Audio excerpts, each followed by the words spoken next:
Our first keynote speaker is Ashish Kothari, who has a very impressive and very long career working on environment and development and issues since the 70s already.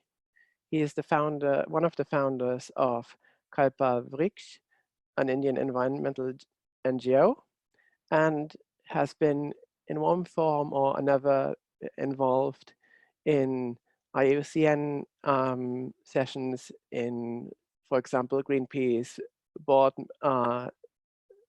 board roles, and in a lot of different ways around environment policy, etc.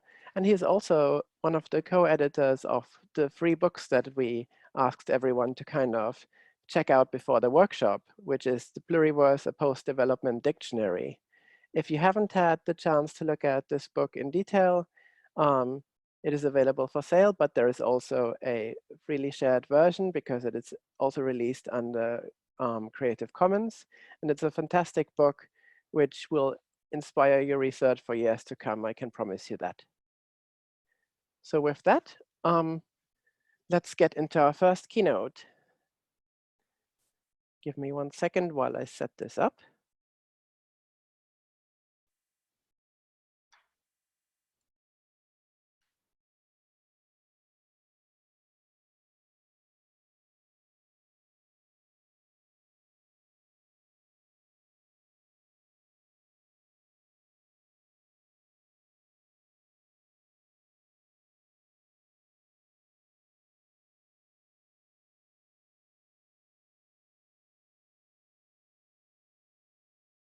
Thanks to the participate in this workshop on the Namaste, hello. First of all, my gratitude and thanks to the Research Institute for Humanity and Nature to be able to participate in this workshop on the commons, degrowth and post-development. It's a wonderful opportunity for me to be able to speak to all of you on the occasion of this workshop. What I would like to do in the next half an hour or so is to talk about an approach that emerges from some parts of the global south, in particular with our experience in South Asia, called Eco-swaraj or radical ecological democracy, which is one of the many approaches around the world towards a post-development way of thinking, towards approaching a world of equity, justice, and sustainability. I think I don't need to belabor the point about how the current model of development is a model of violence in many different ways, violence against nature, against cultures, communities, and economic growth, which has become such a ideology for the whole world to adopt, is really growth as cancer if one is to take the planet and even humanity. And as we know in the current crises, this is something that has become exposed even more starkly. We also know that this model of development, especially the move from uh, different ways of living and being and knowing to a homogeneous modernist way of doing things, is in many senses deadening for all those of us who are in this kind of an economy, mostly doing very mechanical jobs. And I call that a move from livelihoods to deadlihoods. We're also currently, the whole world is currently in this scenario of COVID crisis. And in many ways, of course, it's a health crisis, but it's also a crisis of the way in which humanity responds to these sorts of events. And as we can see, there are broadly 2 paths out of this. One is what many states and corporations are doing, using this as an excuse for more authoritarianism, more state surveillance, more profiteering, and so on. Or, as many social movements around the world are arguing and trying to practice, a move towards a more systemic transformation towards a different world, a world in which there is much more justice, equality, equity, sustainability, and so on.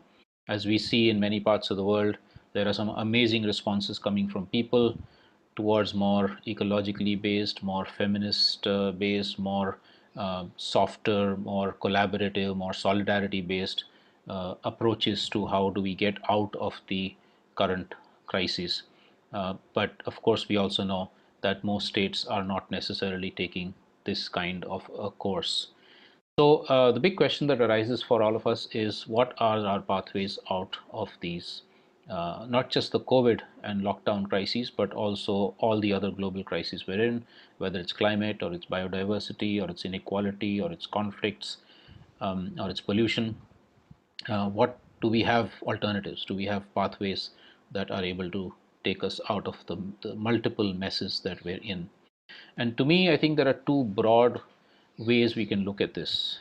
One is the pathway of resistance, which is so very crucial. And this is resistance not just to individual projects of destruction, such as what you see in this image of a rally, a demonstration against a mega hydro project that was proposed in central India, or against specific projects of, for instance, privatization, like the movement against water privatization in Jakarta, but in fact resistance against the fundamental structures of oppression, of exploitation, of unsustainability, including currently dominant capitalism or state domination or patriarchy, much older, racism, communalism, and so on and so forth.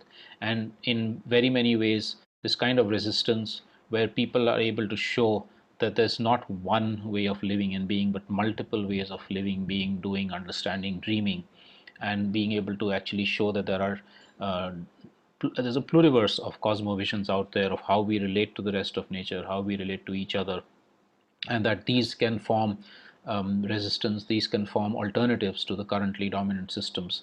This is such an important way by which resistance movements, protest movements against extractivism, against domination, etc., are part of the alternatives. But at the same time, we also need constructive ways for people to meet their needs, their aspirations, for people to move out of poverty and hunger and deprivation and so on. And my own experience is much more from South Asia, where we have been, especially in India, documenting hundreds of such examples of people on the ground doing the most amazing work to meet basic needs, to meet their aspirations, to go beyond their immediate problems, to looking at thriving societies. And this is, of course, also happening around the world.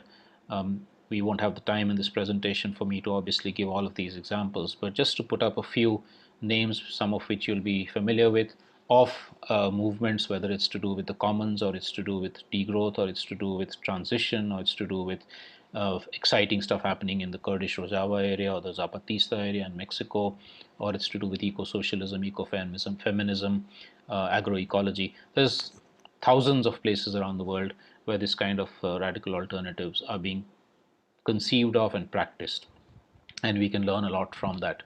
I'm going to give you a few examples from the ones that I know of, some from India and some from outside. So this, for instance, is one of the most inspiring. It's a group of about 5,000 women farmers belonging to the most oppressed section of Indian society, that is the Dalits, or the so-called untouchables, and also some Adivasi or indigenous women, which who used to suffer from hunger, malnourishment, deprivation, exploitation, oppression 30 years back.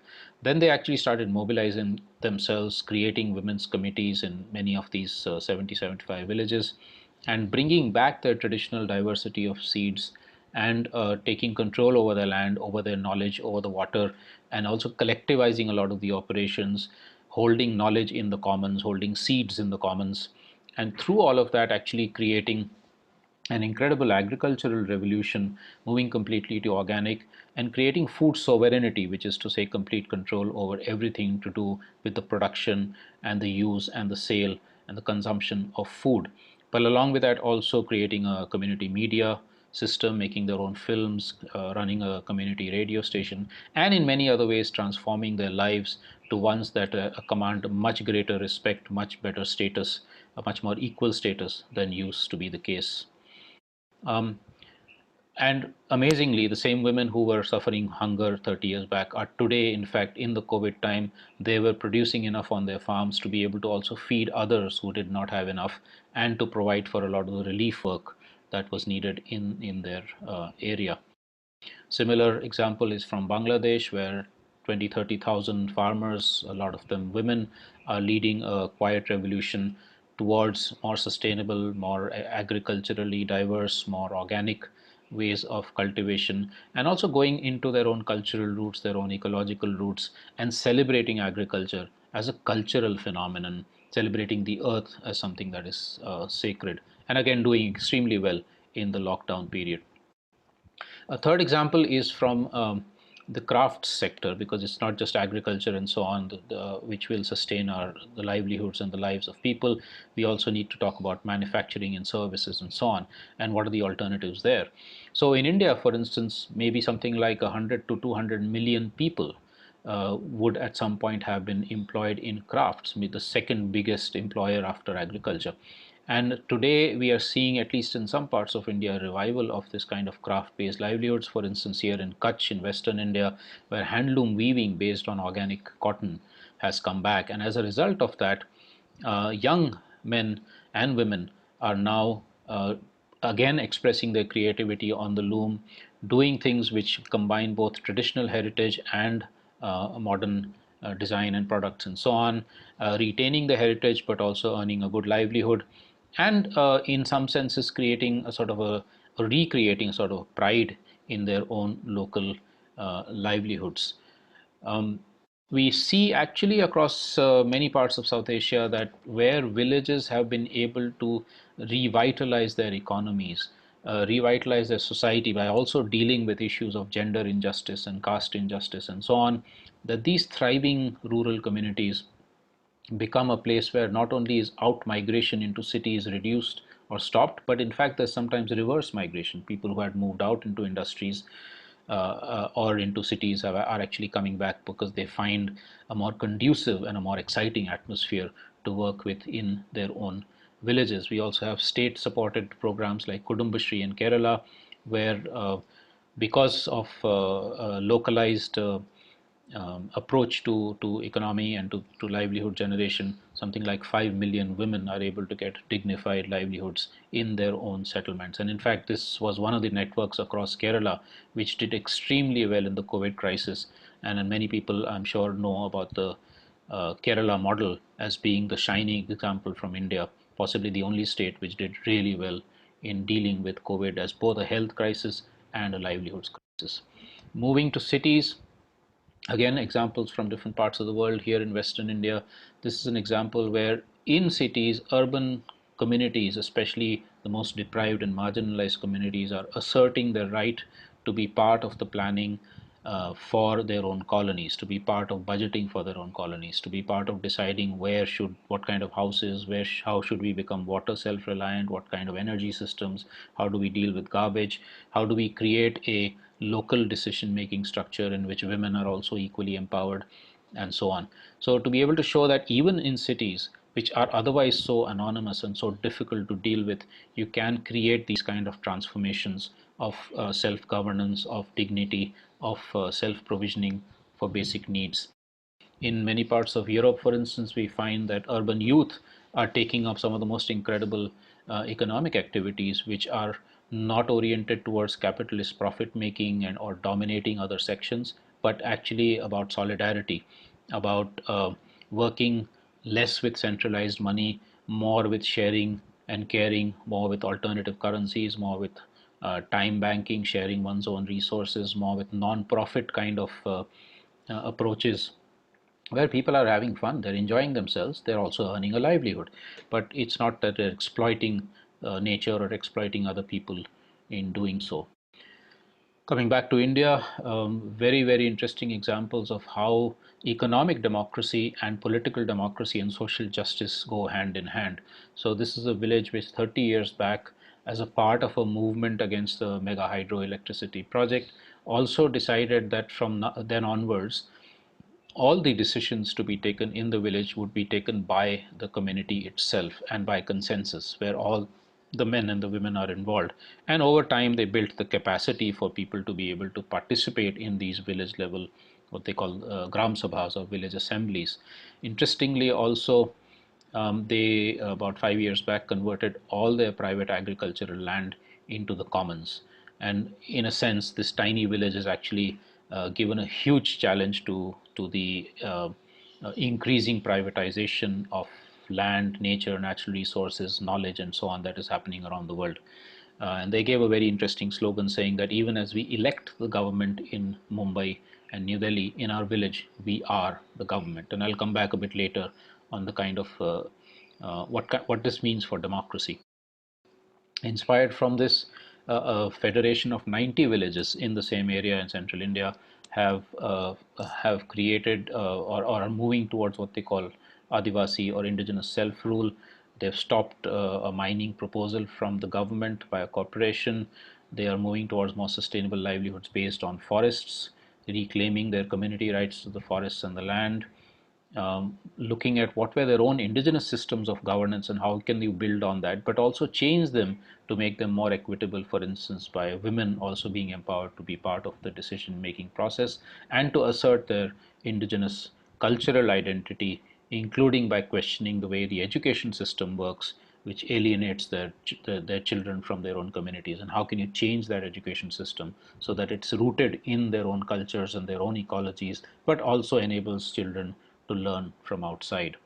Moving away from India, one of the most inspiring movements that we know of in possibly the most war-torn area of the world in Central Asia, Kurdistan, in the on the border between Iran, Iraq, Syria, and Turkey, a movement led amazingly by women. And I say amazingly because this has been a very patriarchal society, but women are leading that towards trying to create a autonomous region based on radical direct democracy, local democracy based on eco-feminist principles, trying to create a zone of peace in the middle of that war-torn area, and using in the process ideology called genealogy, which is essentially very based on feminist and ecological principles. In fact, somewhat similar things happening in cities in especially in Europe, called municipalism based or feminist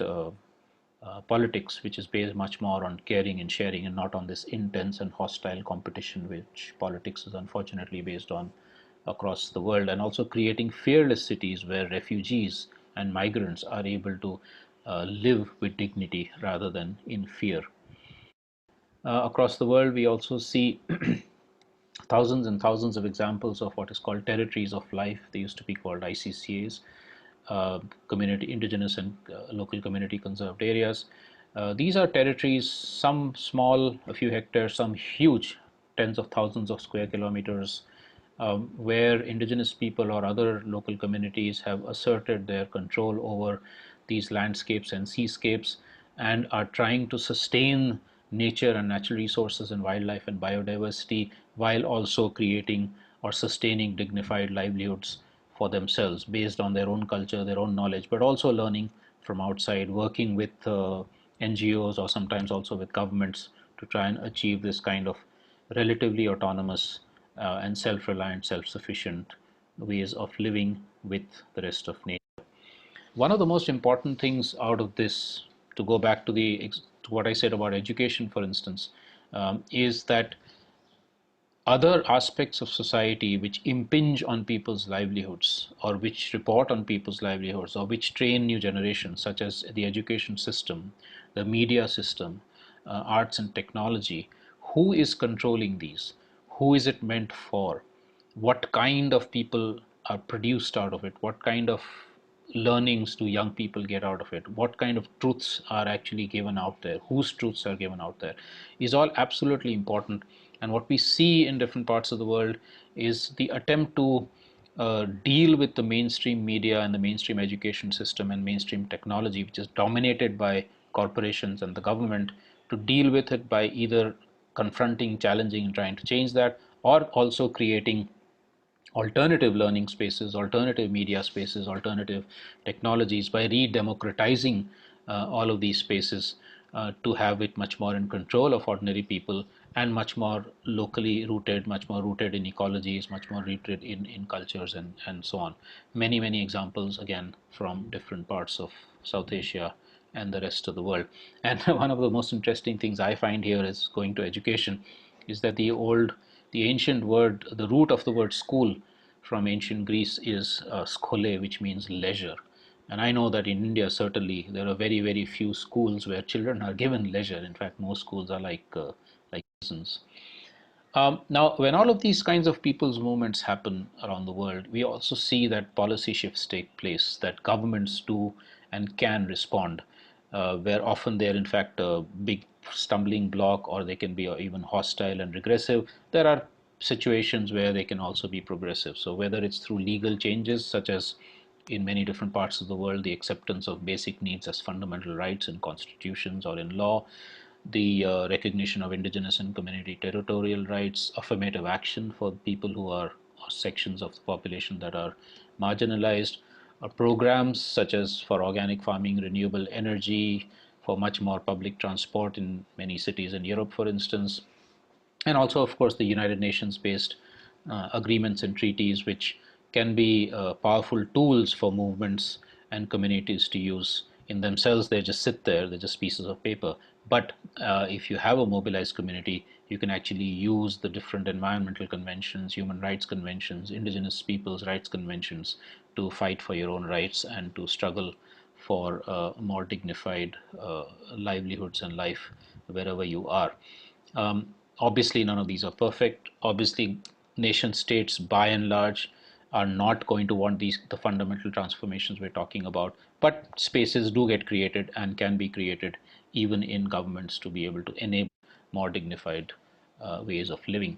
Now, let me see if I can put a number of these examples and many, many more that I don't have the time to go into today into some kind of a synthesis. We know that none of these examples and initiatives are perfect, but they all have, and collectively they show pathways out of the kind of crises that we are in. Emerging from the Indian experience, a colleague and I have called it Swaraj or Eco-swaraj or Prakritik Swaraj. The notion of Swaraj is a very ancient Indian concept that essentially talks about living with responsibility, living autonomously, living freely, having freedom, having self-respect and rights, but also responsibilities towards the rest of nature and towards other people. And in effect, therefore, we're saying that each one of us has to be part of decision making. Power rests with us, not with politicians and bureaucrats, but we use that power with others, not over others, and we use that power to create more justice, more equality, more sustainability, to live in coexistence with the rest of the earth and with other human beings. And where therefore the collective of human beings that is the most interest that has the most interest in sustaining this, the community, defined in many different ways, is the one that is the basic unit of decision making, not the government, not the private corporation. And I say this with full recognition of the fact that the community itself is not internally homogeneous. There are lots of internal issues, divisions, inequalities, and I'll come back to that in a minute. This is something that's emerged from our context here in India, but there are similar worldviews and cosmovisions and ways of looking at things around the world. Many, for instance, from South America that are coming back in anti-extractivist struggles or in alternative movements or in indigenous self-determination movements. Many in southern and other parts of Africa that are also similarly being used. We have, since right now this is happening from a Japanese center, Kyosai, many others from Native Northern Americans, Southeast Asia, etc., that are in a way rooted in ancient civilizations, but are coming back in the current and the modern context as part of struggles. And then there are a number of them that are emerging from, say, so to speak, the belly of the beast, from the modern world, such as degrowth in Europe, or the commons movement in many parts of the world, or solidarity economy, eco-socialism, feminism, etc., etc., that are coming out of modern systems as a kind of a very strong reaction to the sort of dominant extractivist, exploitative modernity that the industrialized world has seen. A lot of these are being have been put into this book called Pluriverse, which please take a look at it. More than 100 examples exist in this book that some of us recently came out with. And now, of course, the latest that is coming from the industrialized world is the Green New Deals, especially from Europe and the United States. Now there's a lot of exciting potential in the Green New Deals, but they're still imperfect. They still have some fundamental flaws. For instance, in how inequality is dealt with between the global north and the global south. or for instance, still having somewhat mechanistic ways of looking at the world, rather than also having very deeply cultural, ethical, spiritual ways of looking at the rest of nature and the world. So there's a lot of cross learning that we have to do between the different worldviews and alternative visions that are emerging from different parts of the world, in order to make each one of us much more holistic. And so let me then take the next 3-4 minutes to look at what this holism could look like. Now, if you take the different examples that I've brought out in this presentation, we can think of transformation in 5 different aspects of life, or spheres of life, and we call this the flower of transformation. So what the central Indian villages, for instance, were talking about was a swaraj, or a radical democracy, which means power where people are. Democracy means power of the people, not power of the politicians we elect, and not power of the bureaucrats. So how do we exercise that power in a responsible way? But this also then leads us to the possibilities of questioning the nation state boundaries themselves, and I'll come back to that in my next slide. The second important sphere on the right hand side is economic democracy, which is to say control over the means of production by the producers, control over consumption by consumers, bringing back the economy of caring and sharing, rather than a purely monetized way of looking at things, a purely commercial way of looking at things. Bringing out the invisible role, for instance, that women play in the economy, moving much more against out of economic globalization towards economic localization, but localization that also takes care of inequalities and exploitations at local levels, moving much more towards self-reliance, especially for basic needs in a certain specified area, and of course the move towards commons instead of privatization. The third important sphere here is social justice, the struggles towards gender justice, against casteism in India, against class, against the kind of racism that we see, the movements right now in the US, Black Lives Matter, and having also galvanized similar movements in different parts of the world. So the movements for equality, equity, justice, and a notion of well-being that is not to do with buying more and more material things, but being satisfied, having satisfactory social relationships, egalitarian and fun friends and family life, and so on. Obviously, then connected to this is the fourth sphere of culture and knowledge. All the examples that I've given and that I know of are where there's been a respect for diverse knowledge systems, not the domination of modern science and technology. A respect for diverse cultures, diverse faiths, not the imposition of a single religion over the entire population, as for instance is happening right now in India. Um, and also knowledge in the commons, not privatized, not intellectual property rights, but saying that knowledge needs to be something that all of humanity should have access to. And of course, then the fifth sphere of ecological resilience, because without sustaining the earth and the biodiversity and so on which all life is based, including human life, we would all be dead in the short run or the long run. And so clearly, of course, addressing issues of climate crisis, biodiversity crisis, etc.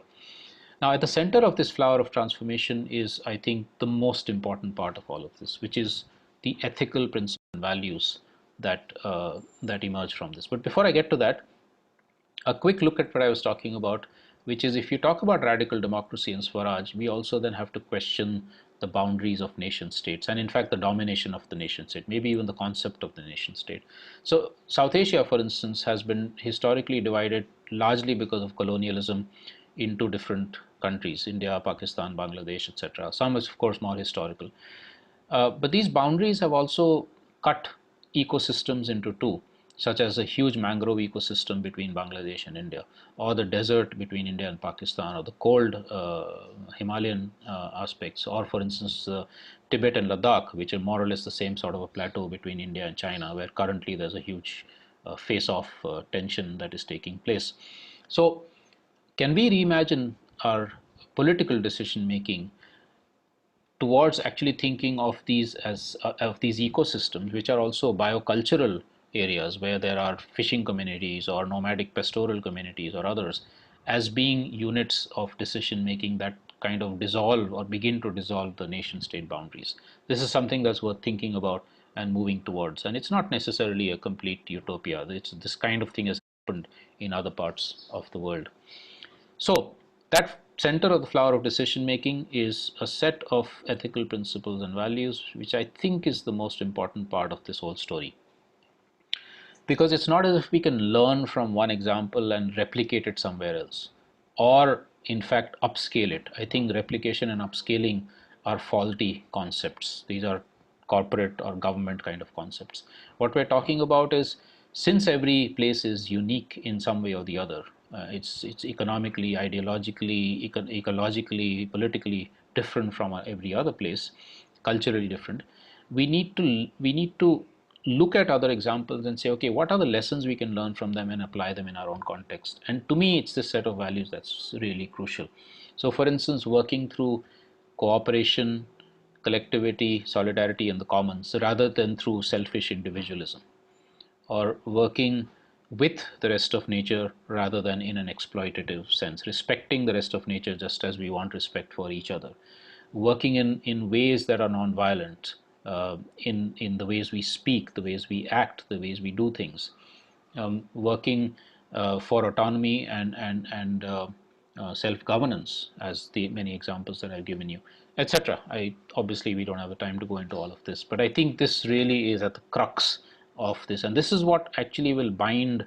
It's, let's say, the common thread between the different, the pluriverse of alternatives, the pluriverse of cosmovisions and ideologies that I mentioned earlier. These are, I think, the values are what thread us together. So let me end now by just giving, asking these questions of what is it that will make the, it's not just these examples in scattered all over the world that will make the macro change happen, that will actually defeat the currently dominant systems and change the larger economy, the larger polity, and so on. I think it's this combination of the resistance to the currently dominant systems and the creation and the construction of alternatives. It's the combination of, centrality of the movements of those who are marginalized, expressing their own agency, but with critical support from people like us, from civil society, from sensitive government officers, etc. It's the ability to continue working for fundamental transformation, even as we ask for more and more spaces within the current system. So the transitions also as being important. And it's the ability to, even as we practice these alternatives, to vision the future, to dream for what we want 50 years from now or 100 years from now for our community, our country, the world, and then see what are the pathways of working towards that, and always build history into this so that we are learning constantly from the past. In India, we have a process called the Vikalp Sangam, or alternatives confluences, not conferences, which attempt to bring together on a common platform a lot of the movements, organizations, individuals working on these sorts of radical alternatives, to learn from each other, to share, to collaborate, to become more of a critical mass. Please take a look at that website for hundreds of stories of transformation from different parts of the country. And emerging from this experience and other similar experiences, for instance, of Crianza Mutua in Mexico and elsewhere, we've also recently started the Global Tapestry of Alternatives, which is trying in a non-hierarchical way to weave together the different radical alternatives around the world to create a decolonized, post-development world where we can actually start making the critical macro changes also possible. And so with that, and I think with the optimism that emerging out of the current and multiple global crises, we will be able to create this kind of a radically alternative post-development world. I would like to end here. That's my email for anybody who wants to get in touch later. Uh, Once again, thank you very much to the organizers for this wonderful opportunity.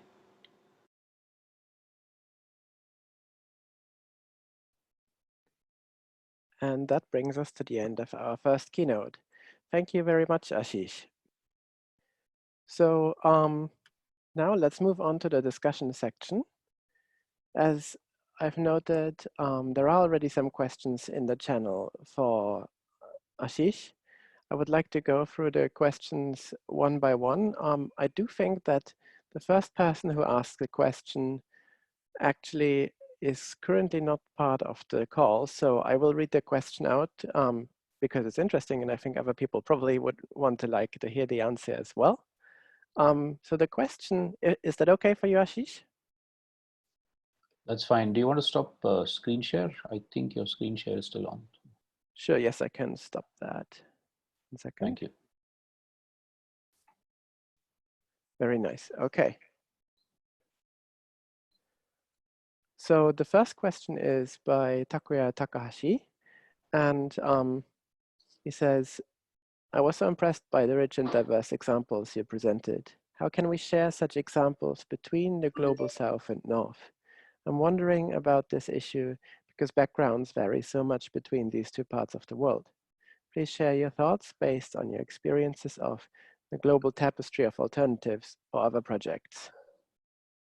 Thank you. Yes, I think this is it's a crucial issue because we do have different languages, different cultures, different ways of even understanding the same word or the same concept. And I think there is no shortcut to this, but to engage in deep and detailed dialogues. Now, of course, we know that currently meeting physically and having face-to-face discussions and dialogues over juice or coffee or tea, etc., is not possible right now, and maybe for the immediate near future. But we do have forums like this, and I think the more we're able to talk to each other, the more we're able to find ways of interpreting each other, not just in terms of language like English and Hindi and so on, and Japanese and so on, but also what does a particular concept mean in our own cultural context or in our own economic context, to be able to explain that to each other. I think the more we should be able to build those bridges. But I think the second thing that is very important in this is to give examples. Very often our dialogues and discussions get restricted to just the conceptual, the theoretical, the abstract notions. And that doesn't give us a good understanding of things. So for instance, in the book, in Pluriverse, we have an entry from Japan called Kyosai. And from that entry, of course, I can understand a little bit about the concept and how currently it's coming back in Japan. But it would be, for me to understand it better, it would be so much nicer if I could also look at some examples of where it was used as a concept for living, for actual practical living, or is currently coming back in some sense as part of movements and so on.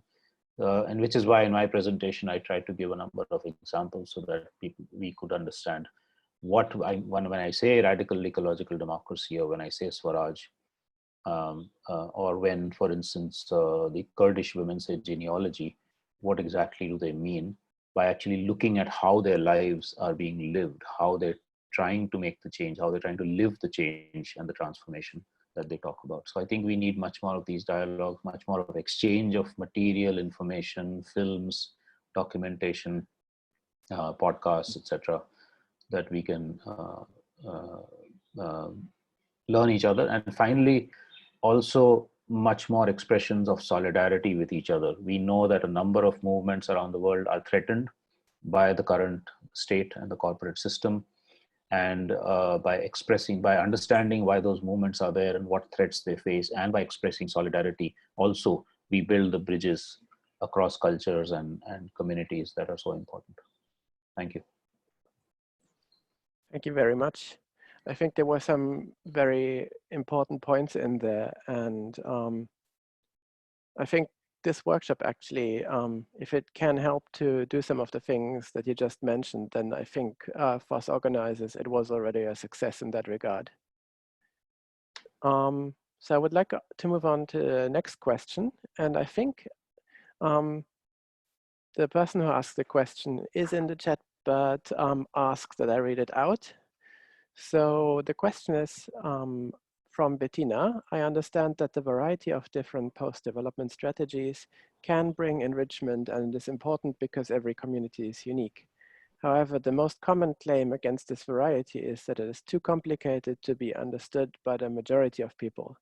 In order to reach macro change, I suppose people might need a simple concept. In this sense, do you think it is really enough that the various concepts in quotes, only share values, or would it be better to have one main concept with different manifestations? That's a complex question, a very good one.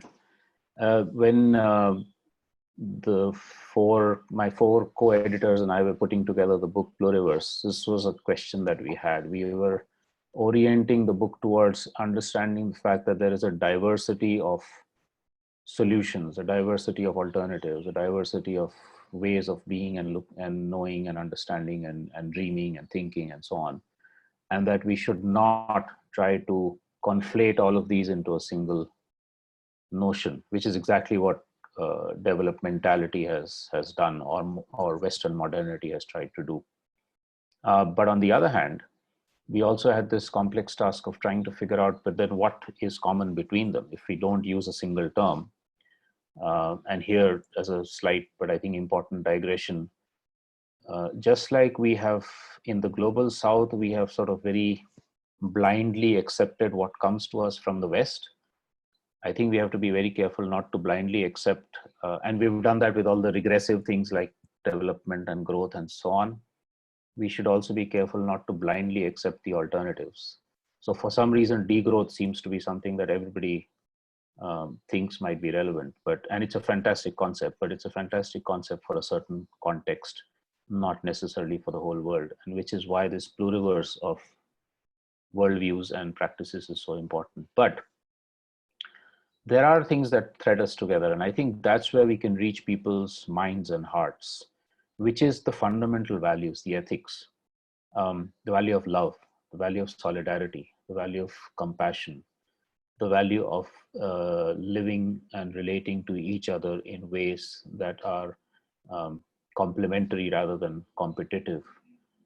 And we see this in the current COVID context. It is so important and so interesting around the world how acts of solidarity are what are bringing people together. Even as we keep physical distance, we are trying to increase our social bonding and to respond to the crises, for instance, by helping elderly people who can't go shopping, or by creating in India, creating massive networks of civil society to help the migrant workers and other casual workers who have been suddenly become unemployed. I think if we are able to tell stories about this more, if we're able to tell anecdotes much more, apart from doing all our scientific work and so on, which is important, of course, but the way to reach people uh, is actually through storytelling. It's through using these fundamental concepts of feeling, of emotions, along with, of course, rationality and so on. But it's really what makes us human is this combination of things. And I think as environmentalists or human rights activists or whatever we are, we have not been very good at this. We have been mostly trying to reach people through their heads intellectually, and that's not enough. We need to be able to reach people's hearts, and convey the sense of how it is so very important for everybody's survival and for everybody to thrive. And by everybody, I mean not just human beings, but also other species, the rest of nature, to be able to live in coexistence. I think most people in the world would prefer peace over conflict, would prefer generosity over selfishness. But it's certain systems that actually bring out the competitive selfishness and hostility in us.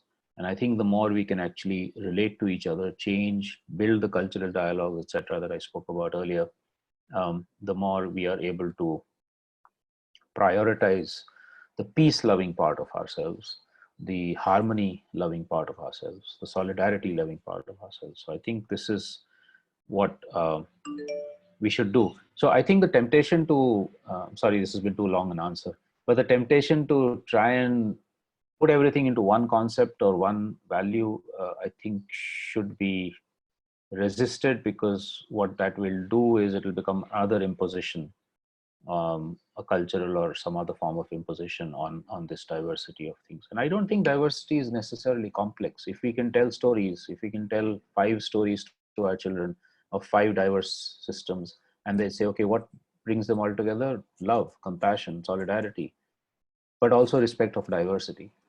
Is that probably not so difficult. I think we can do it through storytelling. Thank you. Thank you very much. So I was told it's probably better if I show my face as well. Hello, everyone. Let's move on to the next question. Thanks for that answer. I personally liked it a lot because I've also lately come to think a lot about storytelling in relation to my work. The next question is by Stephen McGreevy. I think Stephen is also in the chat. Stephen, would you mind asking a question directly? Sure. Can everyone hear me? I think you can. Hello, Ashish. Thank you so much for that excellent presentation. My question was just how these local initiatives that you spoke of, how they spread. And I know we talked a little bit about scaling up as sort of a misnomer, and that's not what I'm trying to get at, but how are these activities sort of spreading throughout the country? And is it perhaps citizen to citizen or farmer to farmer networks like the agroecological scene in Latin America? And then how are the municipal and national governments then responding to these initiatives? Are they supportive in some places, or is it met with resistance? Just something along those lines would be really interesting. Thanks.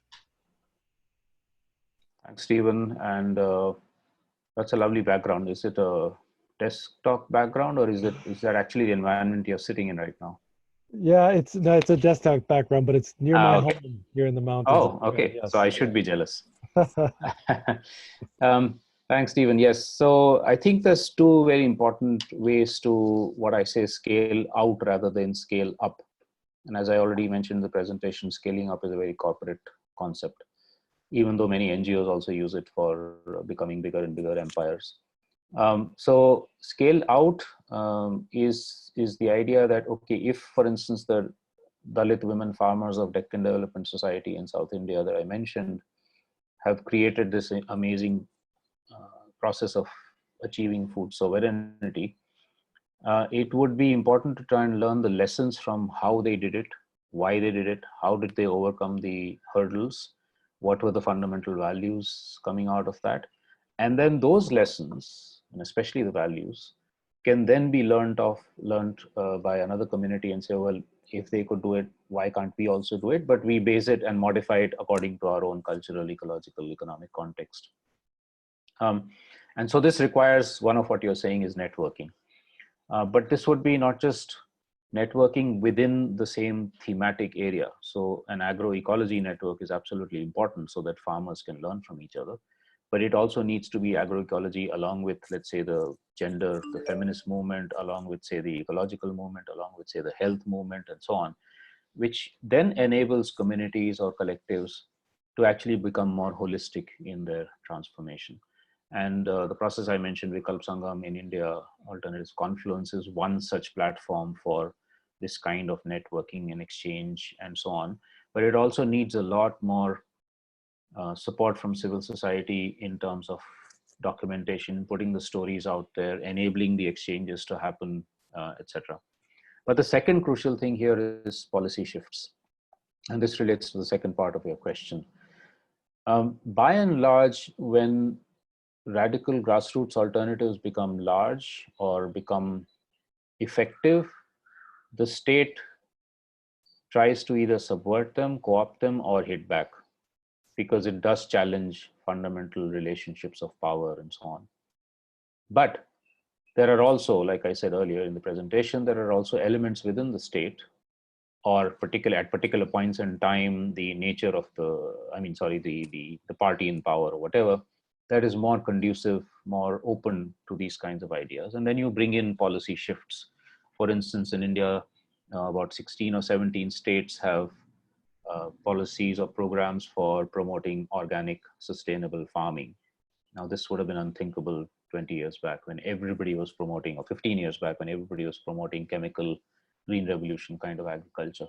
So you begin to see that grassroots practice and mobilization and advocacy and pressure does create policy shifts. And if those policy shifts are in the right direction, they could significantly enhance the scaling out, because then suddenly farmers or craftspeople or forest dwellers The Forest Rights Act in India is another example of that, where communities can reclaim collective rights to govern their forests. That these communities will find that instead of a hostile policy environment, there is a conducive policy environment for making the transformations happen.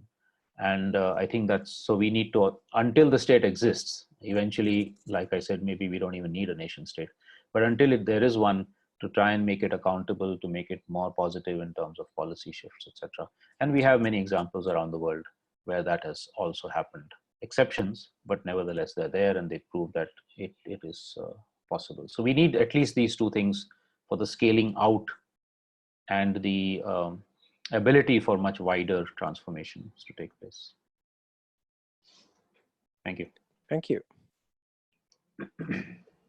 Okay, the next question is by Suraji Kundu, who is, I think, also in the call.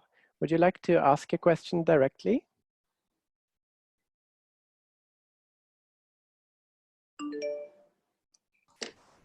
No, please, you carry on.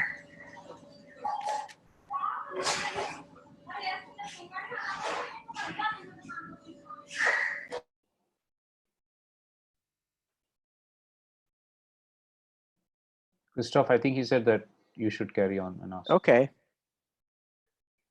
Then I'll read it out instead. So a PVTG is present in West Bengal, India, named Lota.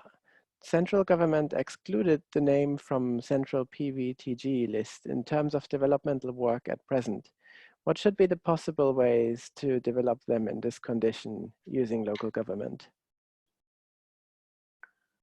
Thank you, Surajit. I don't know the Lota so well, but I have a little bit of understanding of a couple of other PVTGs. For those who are not familiar with the Indian situation, PVTG used to be called Primitive Tribal Group, but now it's called Particularly Vulnerable Tribal Group. These are the oldest inhabitants of India, indigenous people, and there are a few dozen of these communities, mostly very small. Surajit, I think that like the PVTG I'm a little bit familiar with is the Dongria Kond, also in the state of Odisha, which was threatened with mining a few years back, and they resisted, and they were able to stop the mining proposal. The thing that we realized over there is that there is a Dongria Kond development agency, and a so-called development agency for ensuring that this primitive or particularly vulnerable tribe actually develops. We found that virtually all of the programs that they had for the indigenous community were inappropriate.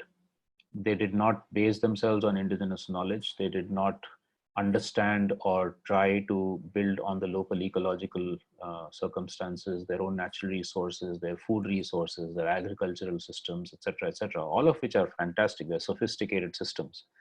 But because they're considered primitive, just changing the name to particularly vulnerable does not change the mindset of the dominant system. The dominant system still thinks of them as being outmoded, old-fashioned. They have to be brought into the modern mainstream. And that is a disaster. It's an absolute disaster. It's the education system takes the children away from their own ecological and cultural roots and trains them to be mainstream adults. The health system does that. The development system does that. So what is needed, and this is beginning to happen in a number of other Adivasi communities, and even in the Dongria Kond, there is resistance to this kind of imposition, is to say that, yes, we want certain inputs from the modern system. Maybe we want some health inputs or education inputs or whatever, but we need to get them at our own pace and with our own roots intact, our cultural and ecological and economic roots intact. So how do we create alternative education systems, alternative health systems, etc., that base themselves on what is already locally available and that take some of the best stuff from the outside world without destroying the local?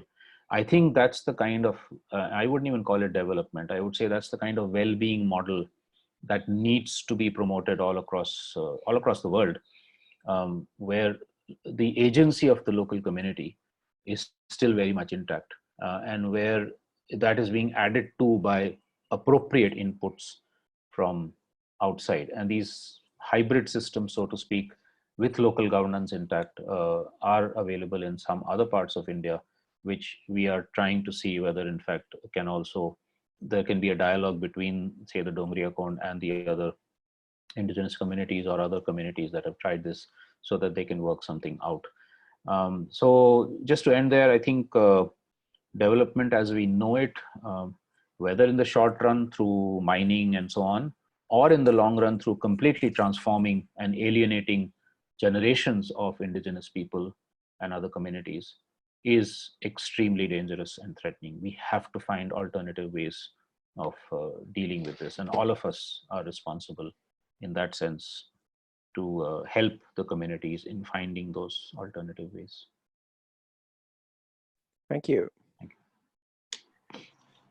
Okay, so as far as I can see, we have 2 more questions. The next is by Ria Lambino, who is also on the call. Would you like to ask your question? Yeah, thank you, Ashish. I thought that was a really interesting presentation. You talk a lot about changing perspectives and worldviews, and we are now in a space and time where after the pandemic is radically shifting systems, and this is such a great opportunity to sort of restart, reboot, and make transitions. So, and you also mentioned in your presentation earlier, and also in your answers to some of the other questions, a bit of some of the steps in terms of how we can sort of really, move perspectives and put in place ethical systems and all that. So, I just wanted to hear a bit more about your thoughts. And the other thing is that I'm wondering if is it helpful to put in place these ethical perspectives that you have mentioned in existing paradigms, for example, in the SDGs or the concept of sustainable development, and just modifying it? Or should we really truly reconceptualize everything and come up with an alternative? Thanks, Ria. Just to understand, the first part of the question is about a little bit more on the how to move towards transformation. Okay. Yeah, so I think we need a combination of, I mean, some of it is stuff that I've already said, but to take that further, I think the combination of practice on the ground, like Gandhi said, live the life you want, you're preaching, with these kinds of interactions, larger level advocacy, networking, creating the material that can also be put into, say, the education system for the next generation to learn, and always struggling as in terms of resistance against the dominant systems, asking for policy shifts that will enable further transformations on the ground. But to my mind, the most important thing in all of this is enabling the agency of the community, of the local people themselves. And that's something that we, even sometimes as NGOs or researchers, we don't do that. We sometimes kind of assume that we will be their voice, that we can speak on their behalf. And I think that's a faulty way of looking at it. We know, of course, that a lot of communities don't have the capacity to, let's say, come out and talk to the world in the way that they could or should. But that's really the role we can play, is to enable that capacity to be built or rebuilt, or the confidence to come back to the community to be able to make their voice heard.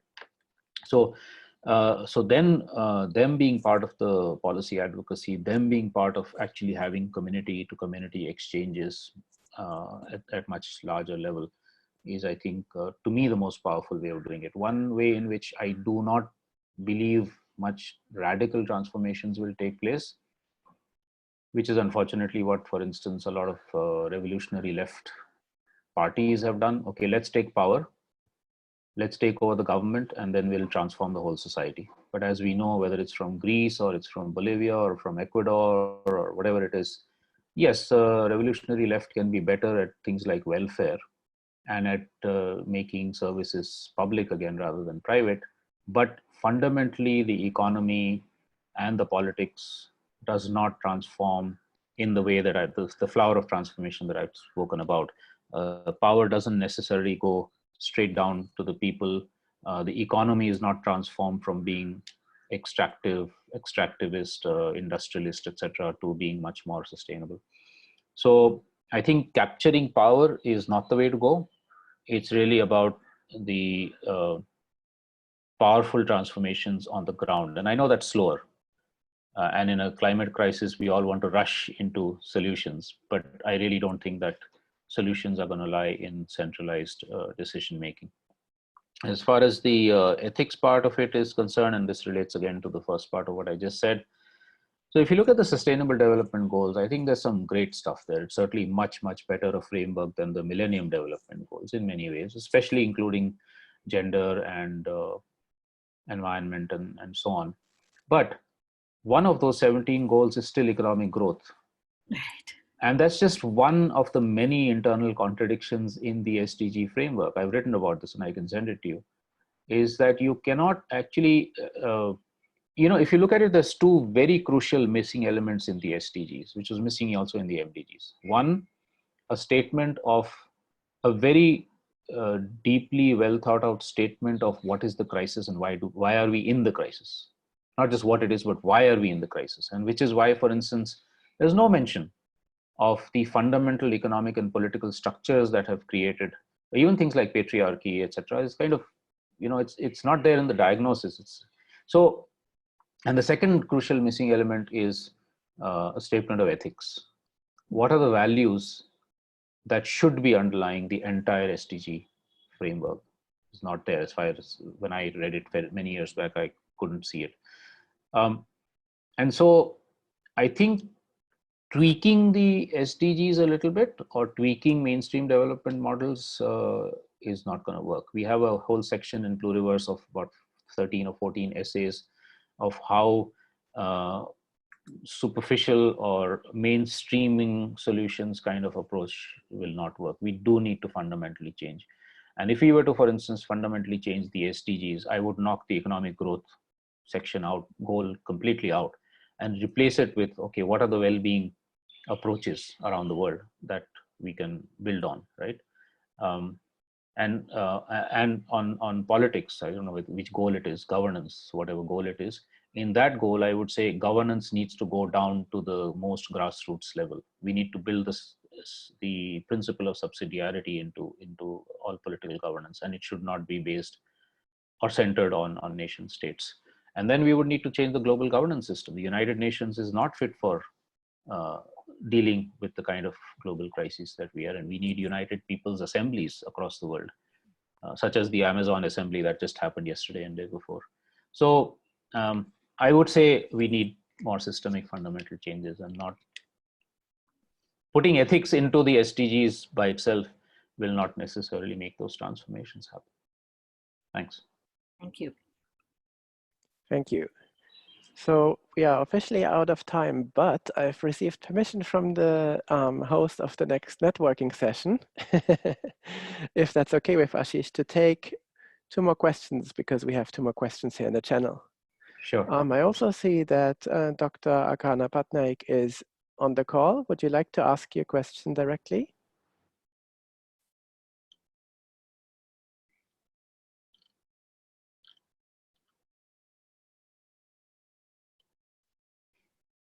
Otherwise, I will just read it out. No, you want to ask? I see you unmuted yourself.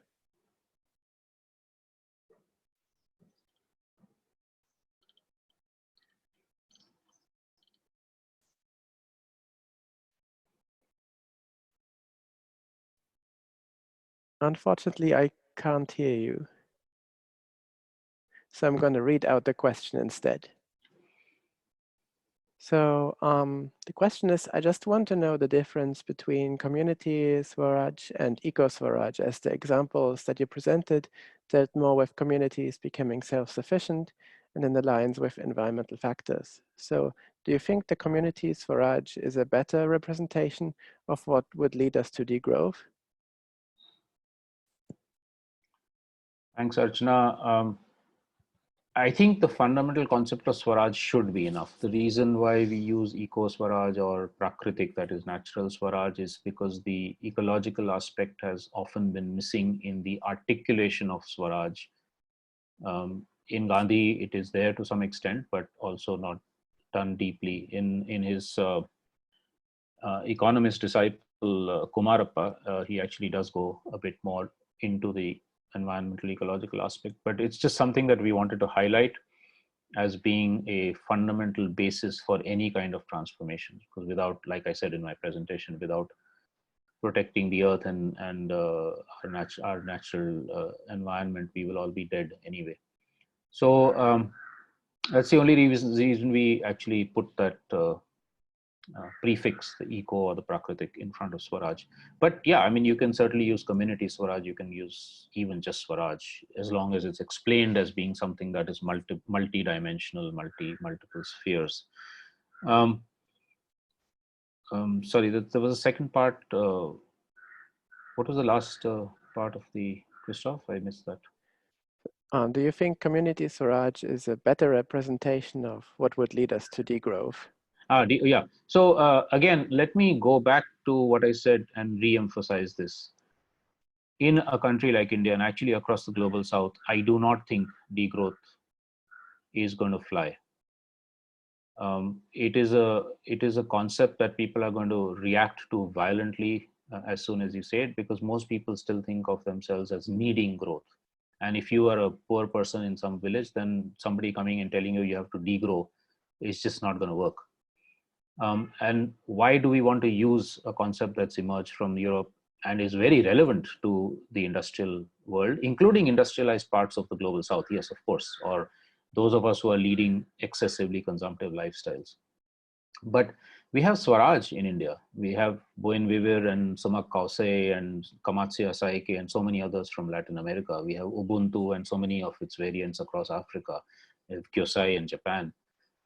Why don't we assert our own, the concepts that are rooted in our own cultures? And even within India, for instance, there might be half a dozen or a dozen or many of them. From Adivasi indigenous peoples, there'll be other kinds of concepts. In Bangladesh, there is Shahaj. So instead of just saying, okay, are these pathways to degrowth? Can we say, are these pathways to well-being, or pathways to happiness, or pathways to prosperity in its real sense, not in the financial sense, or wealth in its real sense of well-being, not money? And then say, well, oh yeah, there is this pluriverse of doing things. So yes, but I think if we take it like that, I do think that Swaraj or Eco-Swaraj is definitely a pathway towards that kind of transformation, which you call different things in different parts of the world. And just a quick thing. Sure. On, because degrowth is, sorry, Christoph, because degrowth is specifically mentioned in the Gandhian concept of Swaraj, the idea is very much rooted in creating restrictions for ourselves, especially in terms of material consumption or energy consumption, because it is about my autonomy and my freedom, but in responsibility to your autonomy and freedom, which means that if I am over consumptive, I'm actually taking away your ability to be free and autonomous by snatching your resources or displacing you or whatever it is. And so therefore, yes, inherent to the concept of Swaraj is a concept that if I have grown too much economically, materially, etc., I do need to degrow. So in that sense, yes, there is a connection. Thank you. So with that, I see there are more questions popping up, but I want to take one more because I already said that we would take one more. And then, of course, as we said, the model of the whole workshop is that the discussion can continue in the channels even after the live part of it is over, because often these discussions take time and become more richer as they take time. So the last question is from Nanako Nakamura. Would you like to ask your question directly? Sure. Thank you so much for your presentation. My question would be the concept of Eco-swaraj that you touched upon in the presentation. And it said that concept to achieve human well-being through one of the bullet points says respecting the limits of the earth. I wonder if there is any incorporation of non-humans or non-human well-being in this concept, and perhaps more precisely that you can find from the fields or cases that you are now knowing from, I don't know, actual grounds. Thank you. Yeah, thanks, Nanako. The Eco-swaraj and all the other concepts that I mentioned very centrally build in the respect of and continued thriving, not just survival, but thriving of all life forms, not just human beings. So when I say, for instance, Swaraj is about my freedom in responsibility to your freedom, the your includes other species and the earth and the planet as a whole. So it's about planetary limits, but not just seen in a mechanistic, physical, chemical kind of way. That is one way of looking at it, and that's important. But also looking at it from a point of view of respect, of understanding that, for instance, many indigenous people think that everything has a spirit. Even rocks have spirit. The wind has a spirit. Rivers have spirit. Other animals and plants have spirits. To think of the world around us as being something that is alive, that has its own sacredness, that has its own intrinsic value, and so Eco-swaraj is very, very much centrally rooted in that concept of the well-being of all life. I would not even call them non-human, because to say non-human means that humans are at the center and everything else is non-human. But to say all of life is to be respected and conserved. Thank you.